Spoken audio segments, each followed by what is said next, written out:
All right, if you've bothered watching the fake news media in the past 24 hours, which I do not recommend, you may have noticed they have a new obsession and a new target to feign their moral outrage at, and they have decided to hyperventilate and go wall to wall with hysterical coverage about me.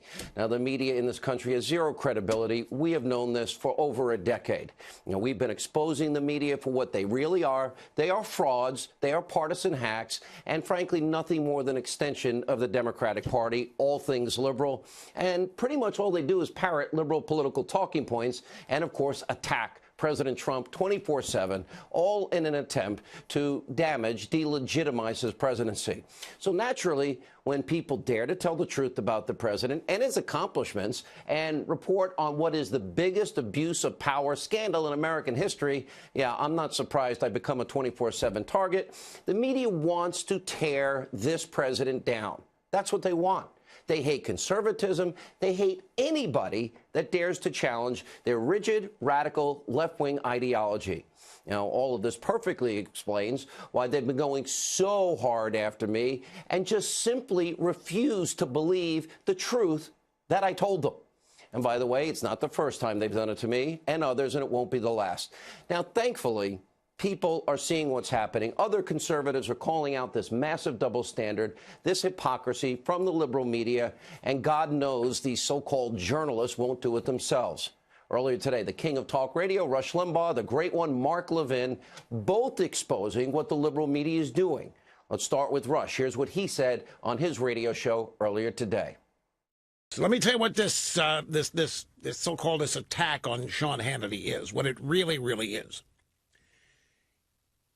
It is another in a long line and a many years effort to destroy the credibility of advocates for conservative / Republican or anti-Democrat issues and personalities. The purpose of this is not to put Hannity in legal jeopardy, although they would love to if they could, but the real purpose here is to simply discredit Hannity as a known, effective public advocate for Donald Trump. Donald Trump is the enemy. Donald Trump must be sent packing. Donald Trump must not politically survive. And the people who make effective cases for Trump are going to be hit and are going to be targeted. But there is so much glaring hypocrisy. It really frosts me that hypocrisy never sticks to these people on the left. They define collusion. They define conflict of interest. They are architects of deceit. They are never forthcoming about who they really are. And if you try to find out, if you try to do an investigative report on some of these people, they start squealing like stuck pigs that you can't, because they're protected by the First Amendment. They are journalists, and as such, they are never the story. You can't talk about them. An amazing takedown by Rush, and he's right. The media cannot stand the fact that there are people like us that challenge the liberal partisan worldview. They hate that we want the country under President Trump to actually succeed and help the forgotten men and women that need jobs, that are in poverty, out of the labor force or on food stamps, that we believe in the Constitution, that we believe in equal justice under the law, equal application under the law. We support Reagan-style free market principles and a strong national defense. Now, the media also can't stomach that we expose the deep state and one of the biggest abuses of power in American history, which they have been ignoring, despite mountains of evidence for months as they go with their unproven conspiracy theories. So I'm not surprised that the media is going after me. It's predictable. It's pathetic. Now, here's the truth. The media is guilty of every single solitary thing they have been accusing me of over the last 24 hours. The media is the sewer. They are the swamp. And there's part of this incestuous corruption and conflict, and they sure as heck don't want to talk about or care about transparency. Here's just a few examples why. Take a look at ABC News. George Stephanopoulos, a so-called journalist that secured the first interview with disgraced former FBI Director James Comey, the guy who literally is carrying out a personal vendetta against President Trump. Now, did George Stephanopoulos ever disclose the fact that during the interview that he worked on Bill Clinton's '92 presidential campaign and was a communications director and then served in the Clinton White House as a senior advisor? And since the liberal media appears to be suffering from amnesia, here's a clip from the documentary. It's called The War Room. Yeah, George Stephanopoulos advocating for the Clintons. Take a look. What is names, addresses? I can send you a fax with names, addresses, phone numbers of who you had an affair with. It wouldn't make it true. It is completely.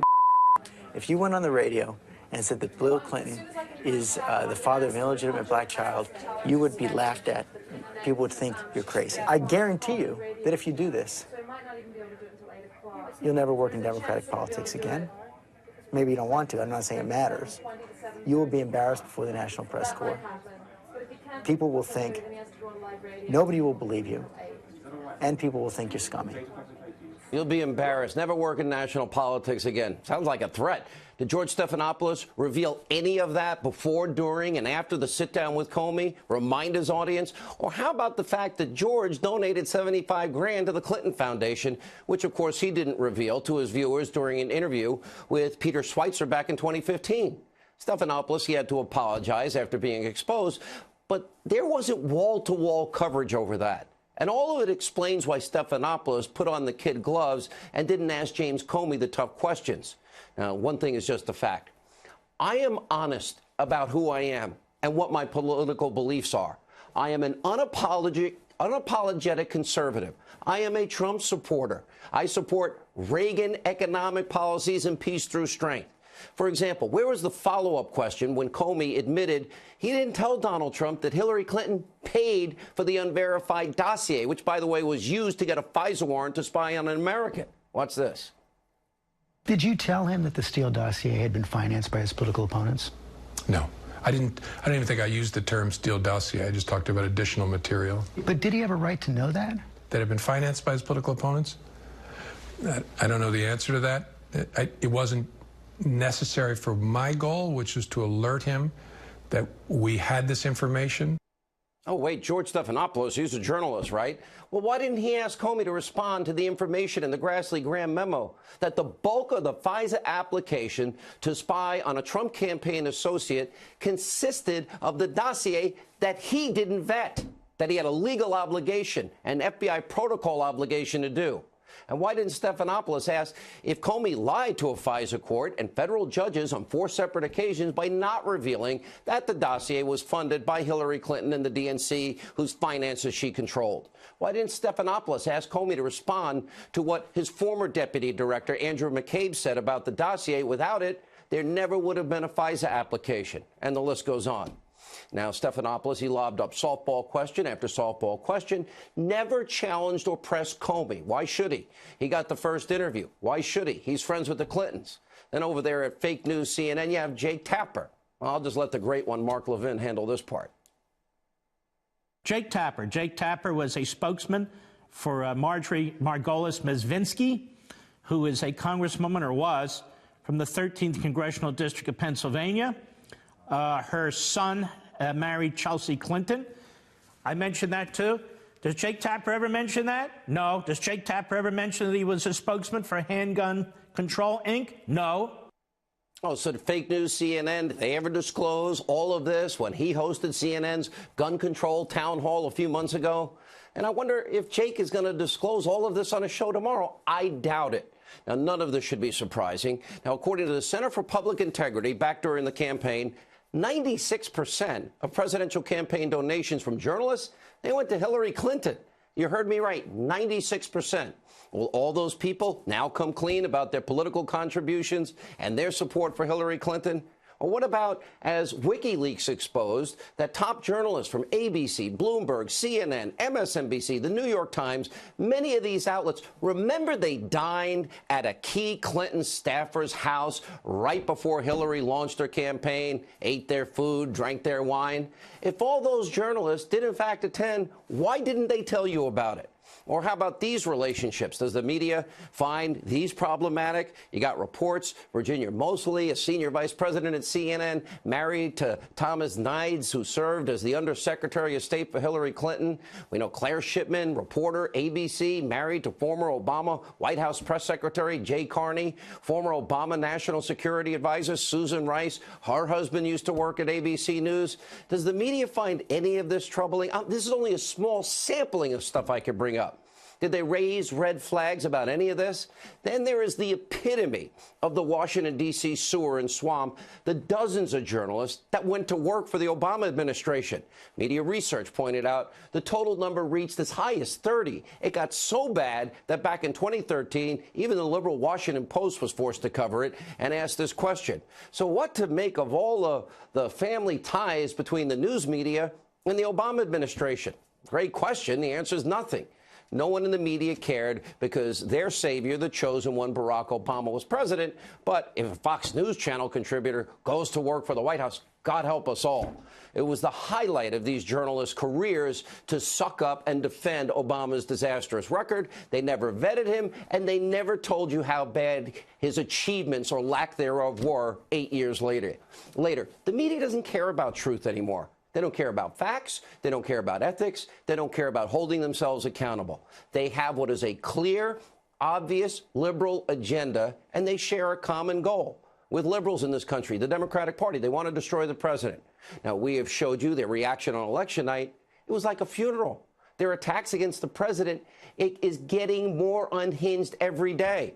And for the media to pretend they have any sort of moral authority is just laughable. It's a joke, and you, the American people, know it. That's why poll after poll shows you don't believe them, and you don't trust them, and you see the bias for what it is. Now, we're going to end with this key point. Members of the media, they have put their blinders on and are purposely ignoring a massive scandal, which would be the biggest story in their lifetimes. And if they care so much about conflicts of interest like they claim, I dare them to report on this corrupt Mueller investigation and his team that are stacked full of Democratic donors. And Mueller's buddy with James Comey. And Comey had a friend leak potentially classified information to the media so that Mueller, in fact, would be appointed. And Mueller has assembled a team that has donated over $50,000 to Obama, Democrats, Hillary, and the DNC gave no money to Donald Trump. And Mueller handpicks Andrew Weissman, who has the most atrocious track record, including withholding exculpatory evidence and convictions in the Enron accounting scandal, overturned by the Supreme Court 9-0. People went to jail. That was overturned by the Fifth Circuit Court of Appeals. Or Mueller's own involvement when he was in Boston. 4 people went to jail. 2 of them died in jail. They were all innocent. And over $100 million judgment was paid out after the fact. Now, Congressman Mark Meadows is also revealing tonight that newly uncovered documents suggest a, quote, concerning level of coordination between the DOJ and the FBI during key moments of the Clinton email investigation, which we have talked about at length on this program. Or how about James Comey and Trump-hating FBI agent Peter Strzok and all these other people putting the fix-in on the Clinton email investigation? It's the media, they don't even mention it. It's unbelievable how corrupt they are. If they cared about truth and journalism and about being fair and balanced and all of these things, they would be reporting these things to you every night. But in their sanctimony, they think they are holier than thou. All right, cry me a river.